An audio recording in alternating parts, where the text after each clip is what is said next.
Eis que a Virgem conceberá e dará à luz um filho, e o chamarão com o nome de Emanuel, o que traduzido significa Deus conosco.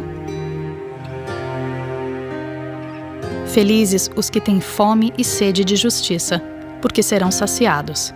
Felizes os misericordiosos, porque alcançarão misericórdia. Ai de vós, escribas e fariseus, hipócritas, sois semelhantes a sepulcros caiados, que por fora parecem belos, mas por dentro estão cheios de ossos de mortos e de toda a podridão.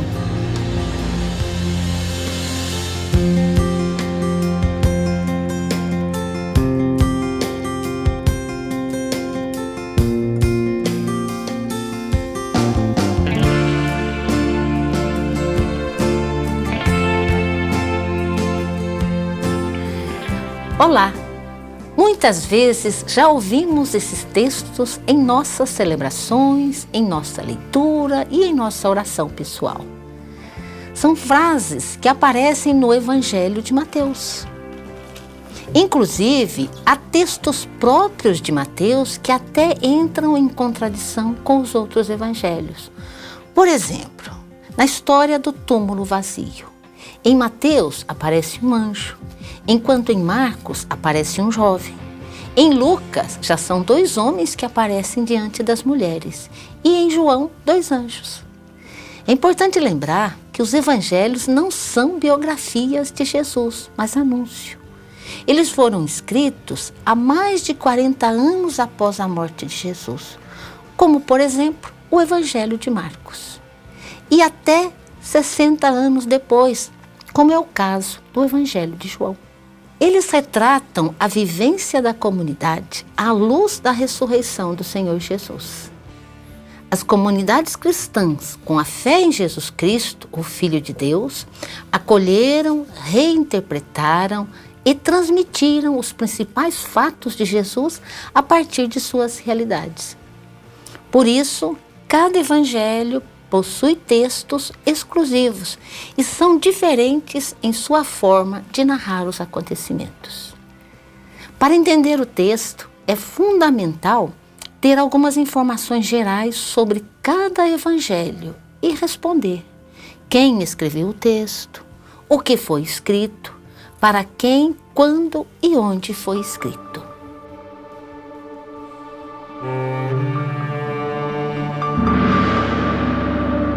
No grupo de Jesus havia um discípulo que se chamava Mateus, o nome que em hebraico significa dom de Javé. Segundo a tradição da igreja, o autor do evangelho seria esse Mateus, porém a discussão continua.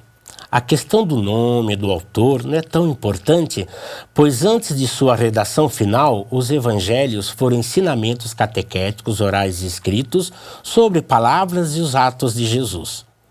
A formação como o Evangelho chegou até nós é obra de um redator que organizou os documentos já existentes e elaborados comunitariamente.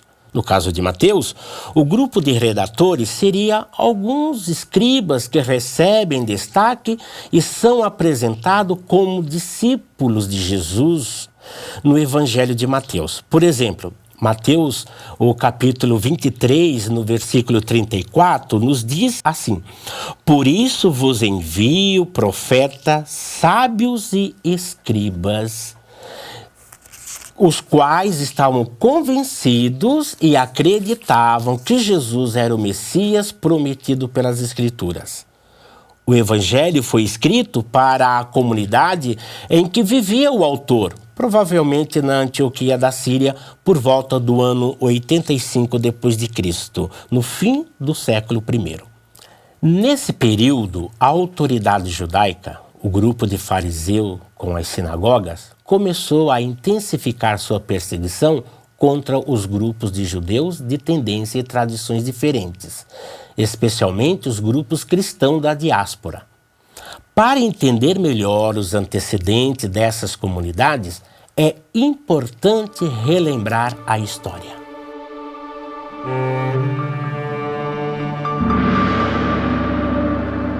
As raízes do Evangelho de Mateus, na verdade, está vinculado com a guerra dos judeus contra o Império Romano, nos anos 66 a 73 depois de Cristo.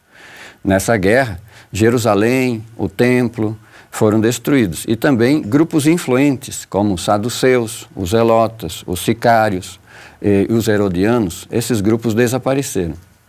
A destruição do templo, que era a principal referência para os milhões de judeus espalhados em todo o Império Romano, causou uma grande crise, porque passaram a se perguntar, bom, o que é ser judeu agora, né? Sem o templo, o que é que define o judaísmo? Bom, alguns grupos de judeus e fariseus e de judeus cristãos que não participaram da guerra até o fim, sobreviveram a ela, passaram a apontar saídas para essa crise. De um lado, nós tínhamos os judeus fariseus que se estabeleceram em Jâmnia. Eles apontaram as sinagogas e a observância da lei como as instituições centrais para a reorganização do judaísmo sem o templo. E com o apoio do império, que precisava das sinagogas para se comunicar, recolher tributos, controlar o povo, esse farisaísmo se endureceu e os grupos que não aceitaram a interpretação oficial foram perseguidos, castigados e depois, nos anos 90, 95, seriam finalmente expulsos da sinagoga. O Evangelho de Mateus aponta que a saída está em interpretar a lei, sim, mas a partir da justiça e da misericórdia na ótica do Messias Jesus. É a proposta alternativa, dada por aqueles judeus cristãos que fugiram da guerra e se integraram nas comunidades constituídas por judeus da diáspora e também por gentios convertidos, comunidades que existiam em torno de Antioquia da Síria. Ali nessas comunidades, inclusive, eles foram chamados de cristãos pela primeira vez.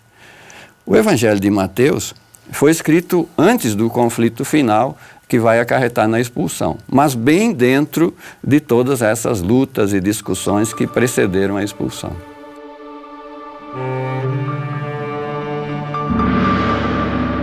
O conflito é sério.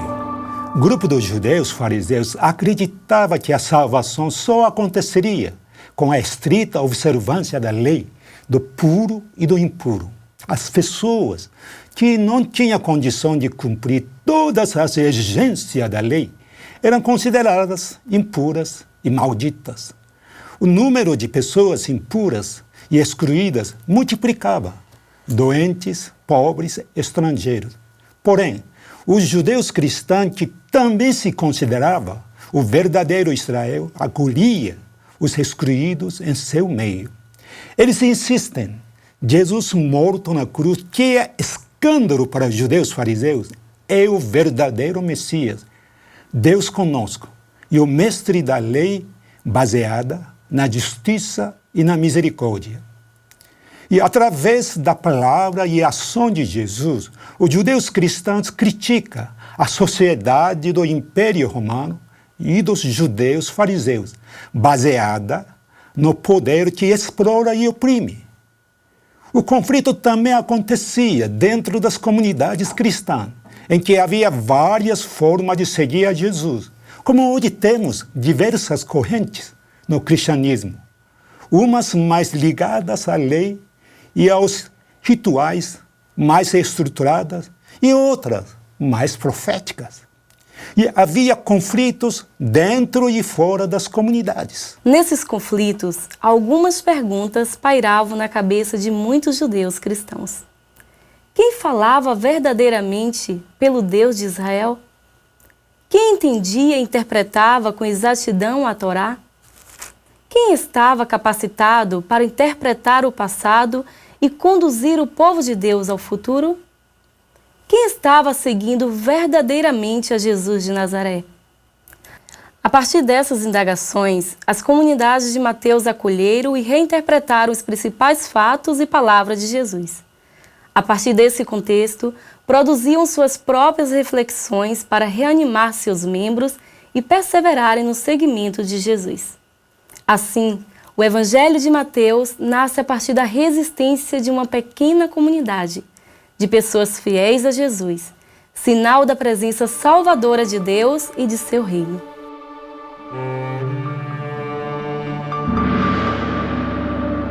O Evangelho de Mateus foi escrito como uma catequese para os judeus cristãos que atravessavam uma forte tensão com o judaísmo oficial.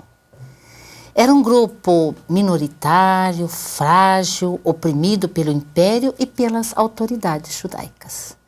Por isso, o Evangelho de Mateus foi estruturado a partir de 5 livros, com uma introdução nos capítulos 1 e 2 e uma conclusão narrando a morte e ressurreição de Jesus nos capítulos 26 a 28.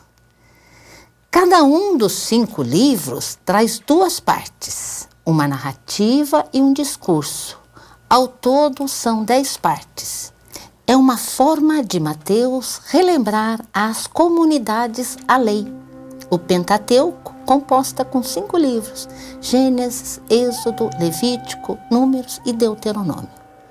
E as 10 palavras do Sinai, ou ainda os 10 mandamentos. Introdução. Jesus dentro da história do povo de Deus. Um novo começo dentro de um novo êxodo. Primeira parte. A justiça do reino de Deus. Jesus anuncia o reino de Deus. O sermão da montanha, condições para entrar no reino. Segunda parte. Uma justiça que liberta os pobres. Os milagres, sinais do reino, a missão, como anunciar o reino. Terceira parte. Uma justiça que provoca conflitos. As reações diante da prática de Jesus. As parábolas do reino, o mistério do reino. Quarta parte. O novo povo de Deus. O seguimento de Jesus, a comunidade dos seguidores, sinal do reino. Quinta parte. A vinda definitiva do reino. O reino é para todos e todas. A vigilância, o futuro do reino. Conclusão, a Páscoa da libertação, paixão, morte e ressurreição. No Evangelho de Mateus, Jesus é apresentado como o verdadeiro Messias da justiça, o novo Moisés que ensina a prática da lei. Mas a partir da misericórdia e da justiça, para construir um reino no qual todas as pessoas necessitadas são acolhidas. É uma justiça que vai além do ritualismo e da estrita observância da lei.